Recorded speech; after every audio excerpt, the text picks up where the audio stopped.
Good morning. Hard to believe another beautiful day. So today is Thursday, October 2nd, 2025 already.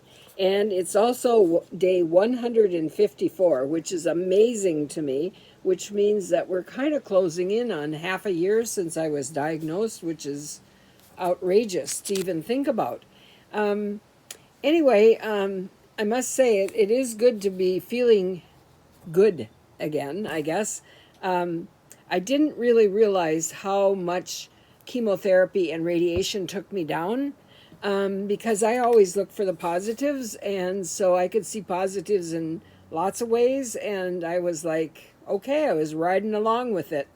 But when I really look back now on what it did to me and so on and so forth, it was not very easy. And my daughter, she said to me, you know, Mom, she said, I was really getting worried about you. And people would ask me how you were doing, and I would say, you were very sick, but really you didn't know it. And so that's kind of the way it was, right? But so, what are the things that really took me down? Tiredness was one. I mean, it was like you get up and you do, well, I would go to radiation in the morning, come home, and I would take a nap. I'd get up and I'd do one more thing, and I'd have to lay down and take a nap. Very debilitating, and it takes up all your energy and all your time. If people came to see me, I love seeing them, and so on and so forth, but I always felt like I didn't have the energy to sit up. I needed to lay down. So that's kind of how I operated. You know, I would lay down on the couch and visit, which is fine, but actually, it's not very energizing. Let's put it that way. The other thing that was very debilitating to me was the sun, and I can't even stress how debilitating that was, because it just did crazy things to me, and I had no resilience to it whatsoever. I couldn't manage the sun. It was hard for me to ride in a car.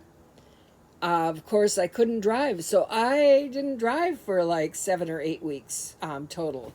Um, uh, so it really takes away your independence. Let's put it that way. Um, I would travel with a blanket so I could cover up if I needed to, because the sun just was so awful, and I couldn't go for walks outside. Even though I tried sometimes, I could go a little ways, but I couldn't go very far, and I had to turn around and come back because it just made me actually physically ill. So that was the sun. The other thing that I found debilitating was stress. Any stress whatsoever, you know, any diversity or whatever was going on, um, I was down for the count. I mean, I would have to go to bed afterwards. It was beyond belief. I had zero resilience. And it was something that I always prided myself on, that that I was resilient. I could always bounce back. You know, when my kids were little, they had this toy that you blew up and was weighted at the bottom, and you could punch it, and it would flip over, and then it would come right back up, right? And that's how I always saw myself, that I really could handle most everything. So I did, you know, I did some research on resilience, what it takes to be resilient. Is it something ingrained or is it not? Well, I found out that it's a behavior that is learned to bounce back. It's about being adaptive, it's about being flexible. Some people are more capable of it than others. And I happen to be one of those because I always look at the positive. I think that's three-fourths of it for me anyway. But there's four types of things that go into being truly resilient. And I thought that was really interesting. I never thought of it before. So one of the things, it's physical resilience. And that means you get your rest like you're supposed to, you exercise, and you eat right, okay? And I know that throughout my radiation and chemo treatments, I tried to walk every day to some degree. If I didn't walk outside, I walked around in my house, whatever, just to get steps in. and to move the chemo throughout my body, because it has a tendency to settle in your feet and can cause neuropathy, and you really don't want that. That's very debilitating. Let's put it that way. So physical resilience, how about that? Mental resilience. That's staying focused, a mindset, think clearly, and make sound decisions. Well, when you're kind of under the weather, it's a little hard sometimes to make sound decisions. It takes longer to make decisions, is what I found. Staying focused. The other thing is, I found I could only focus on myself. It just took so much energy to just survive. So mental resilience, very important. Emotional resilience, that's where you manage your emotional response, your self-awareness, and you give positive responses instead of negative.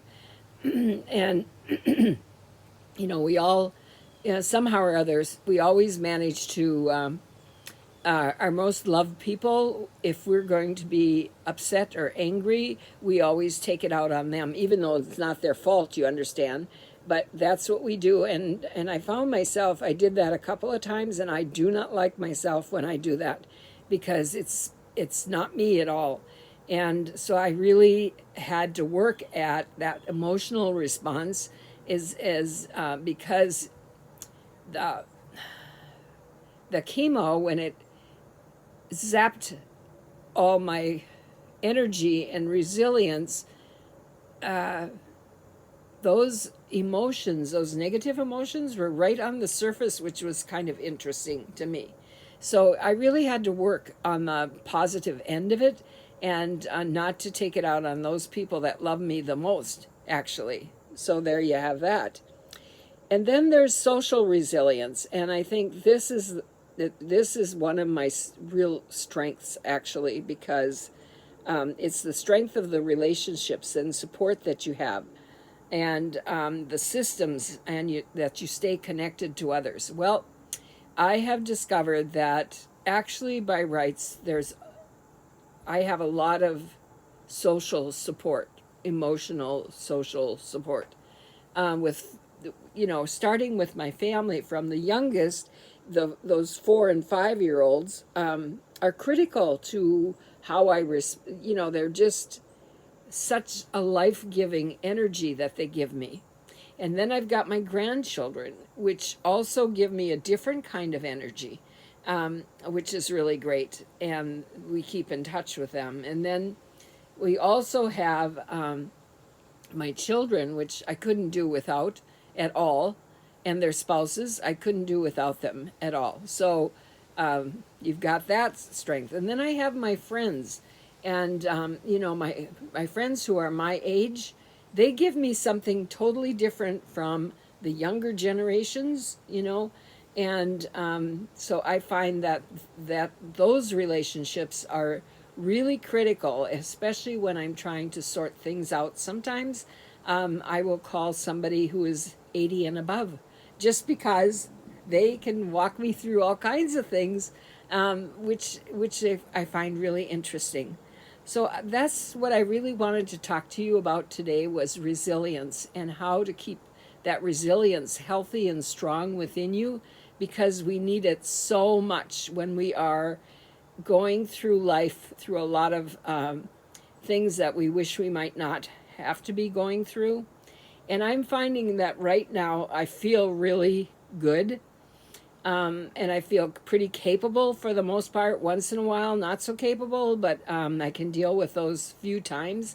I'm still dealing with the chemo in my body. I am supposed to start immunotherapy, which means more drugs in my body I pushed it back to the 17th. I am not positive that I will do that. Part of the reason is because I feel like right now I'm living quality again. I gave up 8 weeks plus, maybe 10 weeks plus, just with the chemo and the recovery from that. That wasn't such high quality. And now with Harry, and we're both you know, something could happen anytime with my sweet husband. And, but it, you know, it may not. And that's okay too. But it's sort of like we're dating right now, which is a real special place to be in. I love the quality that we are living at the moment. And I know that he does too. And it's like with anybody who is busy dating, you wish it were more. I wish I could just scoop him up and take him home. But I can't because I can't take care of him at home. And it's okay. And so we have to enjoy the moments that we do have. So that's where I'm at. And we're moving through life. What can I say? I'll try to post sooner, like I said that last time. And I guess I lied because I didn't do it. But anyway, take care of yourself. Thank you for joining me on this journey. I appreciate you so much, and I appreciate your comments that you leave me. They're very meaningful. All right, we'll see you soon. Bye.